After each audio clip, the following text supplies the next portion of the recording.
ప్రభునందు ప్రియమైన శ్రోతలకు వందనములు. ఈ పోడ్కాస్ట్ కార్యక్రమం నాకు స్వాగతం. మీ అందరి కొరకు ఈ కార్యక్రమమును ప్రసారం చేయుచున్నాం. విని దైవాశీస్సులు పొందుకోగలరు. ప్రియమైన శ్రోతలందరికీ ప్రభువైన యేసుక్రీస్తు నిత్యమైన నామంన శుభములు. సుంకపు గుత్తదారుడు అయిన జక్కయ్య ఉదంతమును ధ్యానం చేసుకుంటున్న ఈ వారంలో ఈరోజు మన ధ్యానాంశము చెట్టు మీద ఉన్న మనిషి, the man in the tree. ప్రియమైన దేవుని ప్రజలారా, నిన్న మనం చెప్పుకున్నట్లు యేసు ఎరికో పట్టణం గుండా వెళ్తుండగా జనసమూహము ఆయన చుట్టూ గుమికూడింది. ఆ జనసమూహంలో జక్కయ్య అనే వ్యక్తి కూడా ఉన్నాడు. అతడు సుంకపు అధికారులలో ప్రధానుడు, ధనవంతుడు, కాని పొట్టివాడు. యేసును చూడాలని అతనికి ఎంతో కోరిక కలిగింది. అయితే జనసమూహం కారణంగా ఆయనను చూడలేకపోయాడు. లూకాసు వార్త 19వ అధ్యాయం 4వ వచనం చదువుదాం. అప్పుడు యేసు ఆ త్రోవను రానయ్యుండెను గనుక అతడు ముందుగా పరిగెత్తి ఆయనను చూచుటకు ఒక మేడి చెట్టు ఎక్కెను. గౌరవప్రదమైన స్థానం కలిగిన ఒక పెద్ద మనిషి చెట్టు ఎక్కడం ఆశ్చర్యకరమైన విషయమే. అయితే ఆ చిన్న చర్యలో గొప్ప ఆత్మీయ సత్యాలు దాగి ఉన్నాయి. మొదటి సత్యం, యేసును చూడాలనే ఆతృత. జక్కయ్యకు యేసును చూడాలని తీవ్రమైన కోరిక కలిగింది. అది కేవలం ఆసక్తి మాత్రమే కాకుండా అతని హృదయంలో ఉన్న ఆత్మీయ ఆకలి కూడా కావచ్చు. సుంకపు అధికారిగా జీవించిన అతని జీవితంలో ఏదో వెలితి ఉండి ఉండవచ్చు. దేవుని కోసం నిజంగా వెదికే హృదయం తరచుగా దేవునితో కలయికకు దారితీస్తుంది. ఈ రోజుల్లో కూడా జీవితానికి అర్థం వెతుకుతున్న ఒక వ్యక్తి, చేసిన తప్పుకు క్షమాపణ కోరుతున్న వ్యక్తి, కష్టకాలం తర్వాత దేవుని వైపుకు తిరిగే వ్యక్తి, వీరందరూ జక్కయ్య లాంటి వారే. మార్కు సువార్త 5వ అధ్యాయంలో రక్తస్రావ రోగం కలిగిన స్త్రీ జన సమూహాన్ని దాటి యేసును తాకింది. అలాగే మార్కు సువార్త 9:24లో మూగదయ్యం పట్టి ఉన్న ఒక కుమారుని తండ్రి, నేను నమ్ముచున్నాను, నాకు అపనమ్మకం ఉండకుండా సహాయం చేయుము అని యేసు ప్రభువును ప్రార్థించాడు.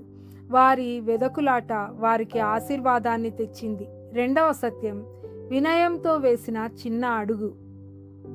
జక్కయ్య చెట్టు ఎక్కడం ఒక చిన్న చర్యలా కనిపించినా అది వినయానికి గొప్ప ఉదాహరణ. సమాజంలో ఉన్నతమైన స్థానం కలిగిన ఒక వ్యక్తి ప్రజలు ఏమనుకుంటారో పట్టించుకోకుండా చెట్టు ఎక్కాడు. అతడు తన గర్వాన్ని పక్కన పెట్టి యేసును చూడాలని నిర్ణయించుకున్నాడు. ఆత్మీయ ఎదుగుదల కొరకు కొన్నిసార్లు వినయపూర్వకమైన చిన్న అడుగులు వేయాలి. మన తప్పులను ఒప్పుకోవడం, సహాయం అడగడం, ప్రార్థన కోరడం, దేవుని వాక్యాన్ని క్రమంగా చదవటం వంటి చిన్న చర్యలు గొప్ప మార్పుకు దారితీస్తాయి. 2వ రాజులు 5వ అధ్యాయం 10-14 వచనములలో సిరియా సైన్యాధిపతి నయమాను ప్రవక్త అయిన ఏలీషా మాట చొప్పున యోర్దాను నదిలో 7 మార్లు మునిగినప్పుడు స్వస్థత పొందాడు. వినయంతో కూడిన అతని విధేయత ఆశీర్వాదాన్ని తీసుకొచ్చింది. 3వ సత్యం, యేసు గమనించి ఆహ్వానించడం. జక్కయ్య చెట్టు మీద ఉన్నప్పుడు యేసు అతనిని గమనించాడు. జనసమూహంలో అనేక మంది ఉన్నప్పటికీ యేసు జక్కయ్యను వ్యక్తిగతంగా చూశాడు. అతని పేరును పిలిచాడు. జక్కయ్య, త్వరగా దిగిరా, ఈ దినమున నేను నీ ఇంట ఉండవలెను అని యేసు పిలిచాడు. ఇది యేసు ప్రతి వ్యక్తిని వ్యక్తిగతంగా ప్రేమిస్తున్నాడని తెలియజేస్తుంది. దేవుని కృప మన జీవితంలో ప్రవేశించినప్పుడు మన ఆలోచనలు, నిర్ణయాలు, సంబంధాలు మరియు ప్రాధాన్యతలు మారిపోతాయి. కాబట్టి ఉద్దేశపూర్వకంగా యేసును వెదకుదాం. ప్రతిరోజు ప్రార్థనకు, వాక్య ధ్యానానికి సమయం కేటాయించి దేవునిని వెదికే హృదయాన్ని పెంపొందించుకుందాం. వినయపూర్వకమైన అడుగులు వేద్దాం. చిన్నదైనా విధేయతతో కూడిన అడుగు వేయటానికి వెనుకాడవద్దు.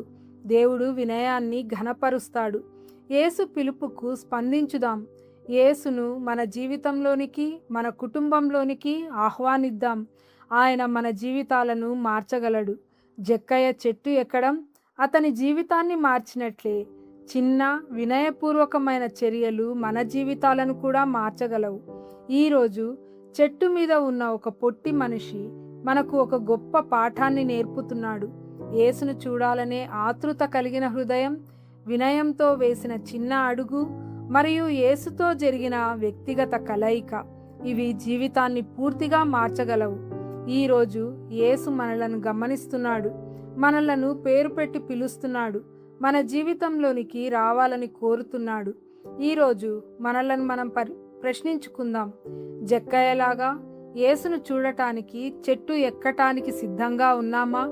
యేసును మరింత దగ్గరగా తెలుసుకోవడానికి ఒక వినయపూర్వకమైన అడుగు వేయడానికి సిద్ధమా?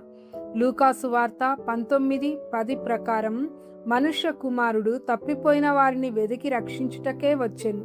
ప్రార్థన చేసుకుందాం. ప్రియమైన పరలోకపు తండ్రి, మమ్మల్ని వెదికి రక్షించినందుకు నీకు కృతజ్ఞతలు.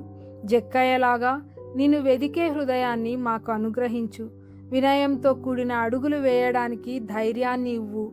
మా జీవితాలలో, మా కుటుంబాలలో నీ మార్పును కార్యరూపంలో చూపించమని యేసునామంలో ప్రార్థిస్తున్నాం తండ్రి. ఆమెన్.